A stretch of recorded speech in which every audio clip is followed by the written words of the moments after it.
सल्लल्लाहु अलैहि हबीबिही मोहम्मद व आलिहि व सहाबिहि व बारिक वसल्लम। अस्सलाम वालेकुम। मैं हूँ इज़ैड नासिर और आप देख रहे हैं मेरा यूट्यूब चैनल सफ़ीना अरब 786। हमारा बातचीत का ये सिलसिला जारी है। तो चलते हैं आज के मसाइल और सवालात की तरफ और देखते हैं कि कौन क्या पूछ रहा है। शमसुद्दीन लैया, वहदतुल वजूद का नज़रिया जो है इसकी असल हकीकत क्या है? क्योंकि लोग इसको मुख्तलिफ़ तरीके से बयान करते हैं। कुछ तो ये कहते हैं कि अल्लाह ताला की ज़ात हर शय में समाई हुई है और जो हो रहा है जो सब अल्लाह करीम की ज़ात जो वही कर रही है। तो इस बारे में आप क्या कहते हैं?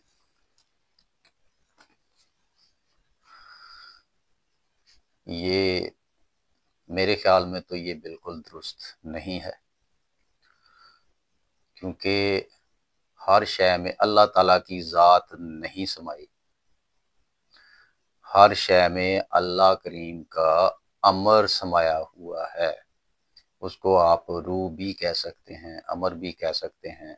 तो हर शय में उसका अमर चल रहा है और हम जो कुछ कर रहे हैं, जो हरकत कर रहे हैं, ये सब उस अमर का नतीजा है। अमर अगर वापस हो जाए तो फिर इंसान एक सिर्फ मिट्टी का पुतला है। तो ये कहना दुरुस्त नहीं है कि अल्लाह ताला की ज़ात समाई हुई है, ये गलत है। अभी मिसाल के तौर पे एक शख्स शीशे के सामने खड़ा हो जाए और बातें करता जाए तो इसमें इसकी दिलचस्पी का क्या सामान रह जाएगा? या तो आगे से कोई जवाब आए, इधर से सवाल हो, उधर से जवाब आए, बातचीत हो, फिर तो समझ आती है, कोई मज़ा आता है, कोई लुत्फ़ अंदोज़ बंदा होता है और दिलचस्पी का भी सामान है। तो फिर तो इस खेल की समझ आती है। लेकिन अगर बंदा खुद ही बोलता रहे, सारा कुछ खुद ही करता जा रहा है, तो इसमें कोई मेरे ख्याल में तो कोई दिलचस्पी नहीं रह जाती। और फिर इसके साथ-साथ जो जज़ा और सज़ा का जो मामला है, वो तो सिरे से ही ख़त्म हो जाता है। फिर कोई जो मर्ज़ी कोई जो कुछ चाहे वो लोग करते फिरें, उसकी तो फिर जवाबदेही जो है नहीं हो सकती। क्योंकि जब सब कुछ वो ज़ात ही कर रही है तो फिर जवाबदेह किसके आगे होना है? लिहाजा ये चीज़ जो है, ये नज़रिया या ये अक़ीदा ये दुरुस्त नहीं है। हर शय में अल्लाह करीम का अमर है। अभी मिसाल के तौर पर अभी ये जो बिजली जो हम तक पहुँच रही है, मंगला डैम से में बनती है और वहाँ से ये पूरे मुल्क में जो है मुख्तलिफ़ जगहों पे पहुँचती है। यानी इसका हेड या मरकज़ जो है वो है मंगला डैम। तो उससे हज़ारों, लाखों, करोड़ों, अरबों बल्ब जल रहे हैं, पंखे चल रहे हैं, मुख्तलिफ़ तरह की मशीनें चल रही हैं और बहुत सारे ऐसे चीज़ें हैं जो उसकी मरहून मिन्नत हैं।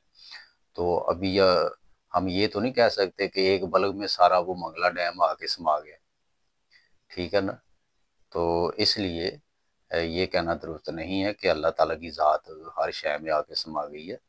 फिर जो है जज़ा और सज़ा का सिलसिला तो वैसे ही ख़त्म हो जाता है, ठीक है? और हम ये ज़रूर कह सकते हैं कि हर शय में अल्लाह ताला का अमर जो है वो है और उसी वजह से ये जो है कायनात चल रही है। और अ, यही वजह है कि कुछ मामलात में है अल्लाह करीम ने हमें कुछ इख्तियारात जो हैं वो दिए हैं। तो उसके बाद फिर देखा जाएगा कि हमने जो इख्तियारात दिए थे वो अल्लाह करीम ने हमने कैसे इस्तेमाल किए और उसकी बाकायदा फिर जवाबदेही होगी।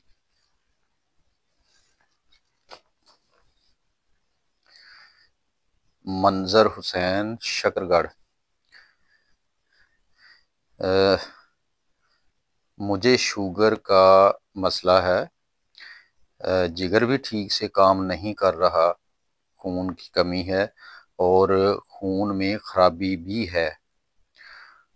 अक्सर फासद मादों की वजह से जिल्द में एलर्जी हो जाती है। तो मेहरबानी फरमाकर इसके लिए कोई नुस्खा बता दें।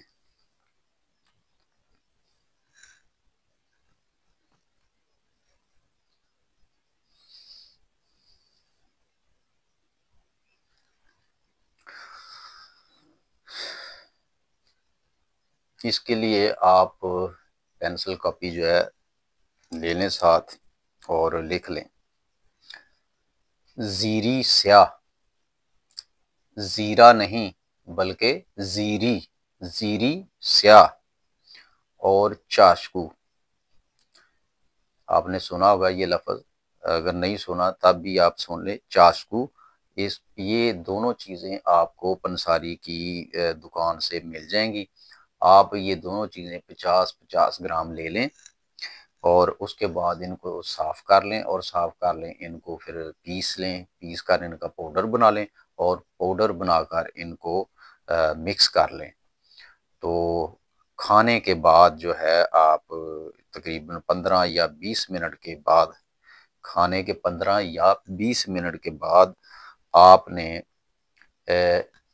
جو آدھی چائے والی چمچی ہے، ایک جو جس کے ساتھ ہم وہ چھوٹی سی چمچی ہوتی ہے پلاسٹک کی، جو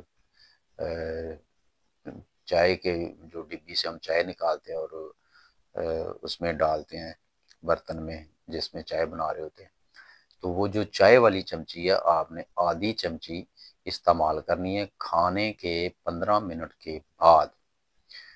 دن میں ایک ہی مرتبہ آپ استعمال کریں، اگر بہت زیادہ ضرورت ہو تو پھر صبح و شام آپ استعمال کر سکتے ہیں انشاءاللہ۔ دوسرا یہ ہے کہ واک، زیادہ سے زیادہ واک کریں، اور کوشش کریں کہ جو بہت زیادہ نشاستے والی چیزیں ہیں یا کہہ لیں کہ کاربوہائیڈریٹس جو ہیں ان کا استعمال ذرا کم رکھیں، تو انشاءاللہ اللہ نے چاہا تو آپ کا یہ شوگر کا بھی جو ہے اس میں بھی اب آپ کو فرق نظر آئے گا، اور جو جگر کا مسئلہ ہے وہ بھی انشاءاللہ درست ہو جائے گا۔